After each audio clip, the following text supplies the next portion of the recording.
Bom, vamos voltar aqui, né? Então deixa eu ir adiante aqui, eu já expliquei essa parte aqui. Agora só falta eu mostrar qual é a sequência aqui, né, de análise, né? Então aqui eu acho que ali eu quis num desenho só explicar tudo, né?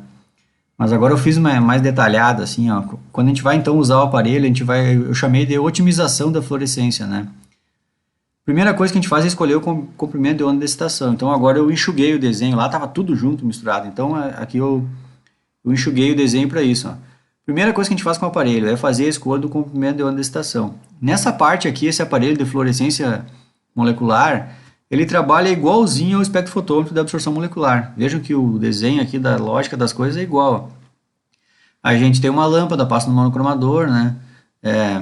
Dá para ver que é uma, uma espectroscopia inversa também aqui, ele seleciona, né? Vai selecionar o combinando que vai chegar na amostra, vai chegar no arranjo de diodo lá. Eu tinha que ter desenhado um arranjo aqui, mas vai chegar no diodo, vai ver e aqui a gente vai saber, a gente vai conseguir construir o gráfico de absorção de luz, né? Na verdade, esse gráfico aqui é o gráfico de absorção molecular, né?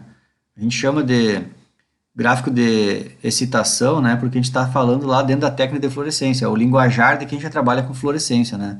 Mas na real, o nome desse espectro aqui é o espectro de absorção molecular.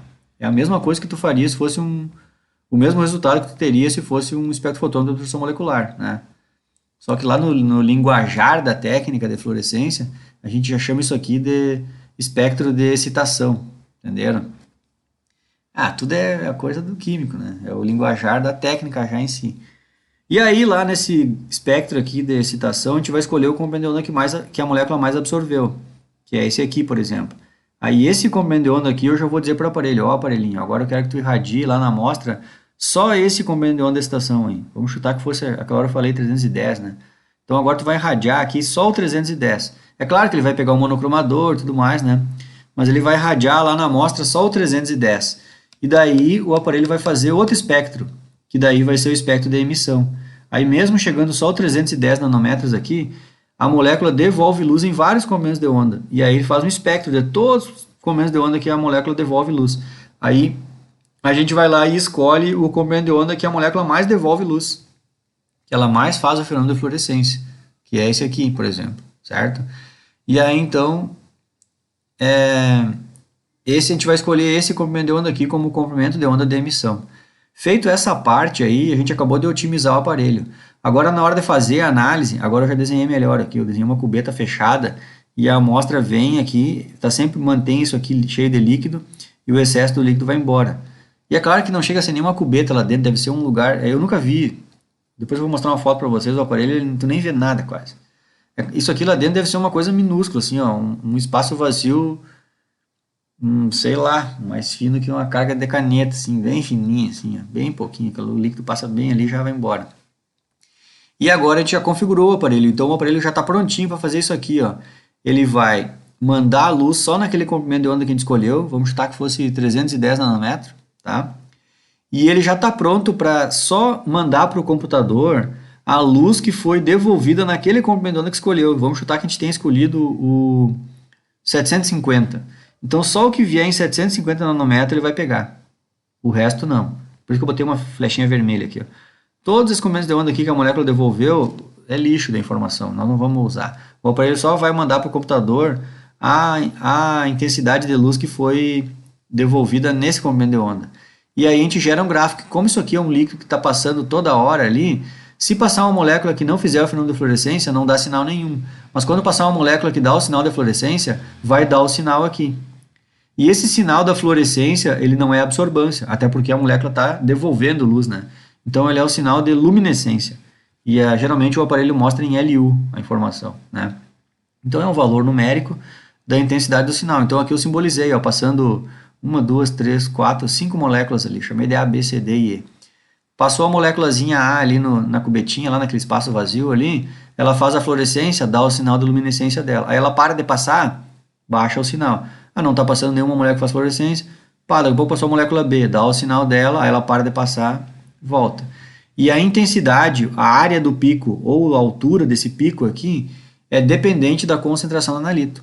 É claro que para saber se tem relação linear disso, a gente vai ter que pegar uma solução, no mínimo 3 soluções padrões do A, fazer essa medida e depois plotar no gráfico.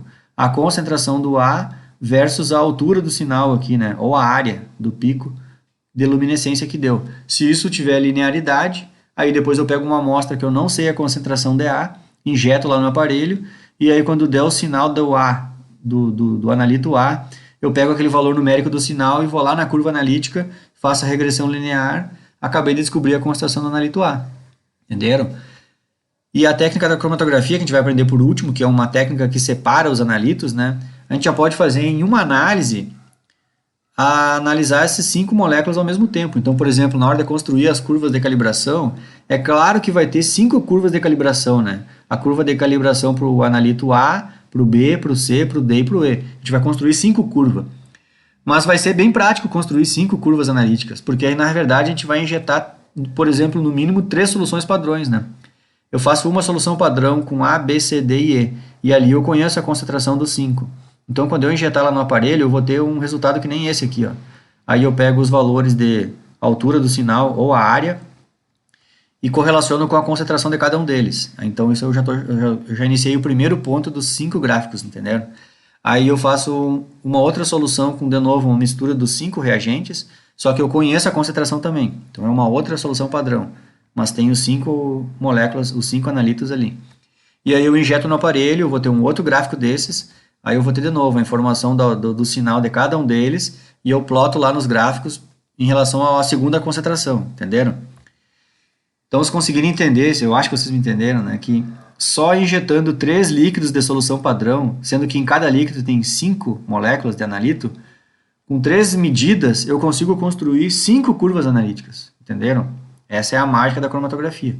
Como a técnica separou os analitos lá e eles chegaram em tempos diferentes aqui na cubeta, eu consigo medir 5 moléculas ao mesmo tempo, né? E aqui eu fui bonzinho, eu usei 5, mas tem cromatografias que medem, por exemplo, até mais de 10 analitos.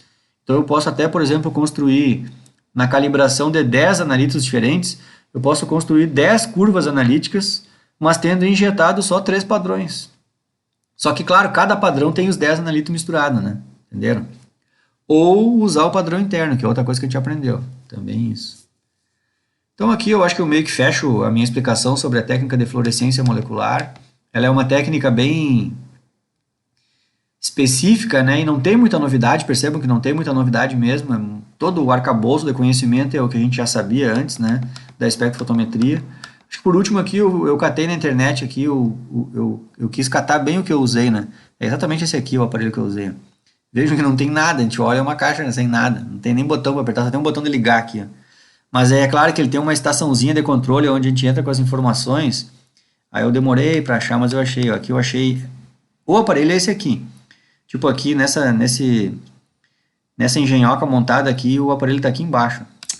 O aparelho está aqui embaixo, tá? Isso aqui já é outras coisas lá, que eu não vou entrar em detalhe, aqui é um cromatógrafo. Mas esse aparelho aqui, ele vem com uma estaçãozinha para mexer nele, que é fazer o cálculo do comprimento da onda de excitação, o espectro de emissão, aquelas coisinhas ali, depois definir o comprimento da onda de excitação, definir o comprimento de onda de emissão. Todas essas engenhos aqui, aí tu mexe nessa parte aqui, ó. É um displayzinho separado que tu vem e pluga nele lá, né? E era exatamente esse aqui que eu trabalhei, ó. Bem igualzinho, igual. Então essa estaçãozinha aqui, ele parece um iPadzinho, né? Na época nem existia iPad, né? Ele parece um iPadzinho, assim, tu pega na mão e trabalha nele, assim, ele tem um fiozinho igual que esse fio de telefone, assim, uma molinha, né? E ele está conectado nessa parte aqui, então, porque aqui não tem botão nenhum para apertar, só tem o de ligar que é aqui embaixo. Então, a gente mexe toda aquela parte que eu ensinei para vocês, de fazer os espectros, selecionar os comprimentos de onda, tudo a gente faz nessa estaçãozinha aqui. E depois ele está prontinho para funcionar, aí o sinal dele ele já manda para o computador, da parte do cromatógrafo lá, e segue bola, segue a análise. E aquela parte, aqui, ó, aquilo que eu desenho aqui, que eu desenho aqui como tipo uma cubeta, é mais para puxar o conhecimento de vocês de que a amostra está na cubeta, né? Mas na real não é uma cubeta que tem lá dentro, a amostra entra numa manguinha dessas e sai pela outra. E digo para vocês, essa manga aqui é muito mais fina que uma carga de caneta aqui, umas canetinhas, né? E dentro dela, a parte vazia, onde o líquido passa, aqui é um fio de cabelo. É uma tubulação da grossura interna de um fio de cabelo. Um fio de cabelo mais grosso, assim. É isso. E aqui já é ali deve ter um local que não é tão fininho assim, deve ter um localzinho mais grosso. Esse fio um pouquinho mais grosso aqui já é o descarte, ó. Aí aqui vai embora, entendeu? Aqui é um descarte. O fio que vem do cromatógrafo é esse aqui, ó, que é bem fininho. E depois aqui já é o descarte. Então vejam que nem tem nada para mexer. Até tem, né? Que a estação de controle é essa aqui. Eu catei na internet, queria achar uma foto mais de perto disso aqui, mas não achei. Ah, não tem, só por curiosidade, né? Então, pessoal, é isso aqui. Eu botei ele na disciplina aqui, não é uma técnica muito popular, né? Mas eu botei porque não custa nada ensinar ela, né? Entendeu? Vejam que eu demorei mais tempo explicando o fenômeno da luminescência, e isso eu acho que faz sentido também explicar aqui, porque é um conhecimento a mais aí da química, né, para não falarem, não saber nem o que é um, o que é o outro, né.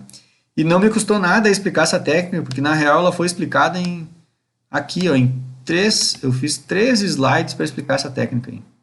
Esse e esse. E é isso. Não tem muitas novidades a mais. Até tem na parte técnica, algum detalhe, como fazer, aí até demora, né. O dia que esse negócio caiu na minha mão lá, eu demorei um tempo, nem conhecia também, né? Começa por aí. Peguei um troço que eu nunca vi na vida, fui lá, li uma nova, vi como é que é, li, estudei um pouco, tudo. E aí eu consegui usar, medi, deu, né? E usei por muito tempo isso, né? Isso usei no meu doutorado. Então, é isso. Resolvi explicar ela porque, bem, com todo o conhecimento que a gente já tinha, não custa nada explicar e é mais uma técnica que a gente já estudou. Então eu vou fechar esse vídeo aqui. E a gente então já aprendeu 2 técnicas, vão marcando aí, ó. A gente aprendeu a mega usada aí, que é a espectroscopia de absorção molecular, né? Essa aí é a mais batida do mundo. E agora a gente aprendeu essa, bem específica, né? Mas bem interessante também, que é a fluorescência molecular. Então aprendemos 2. Espectroscopia de absorção molecular e espectroscopia de fluorescência molecular, certo? Então fecha esse vídeo aqui e fechamos a segunda técnica aprendida. No meu próximo vídeo a gente vai para mais outra técnica.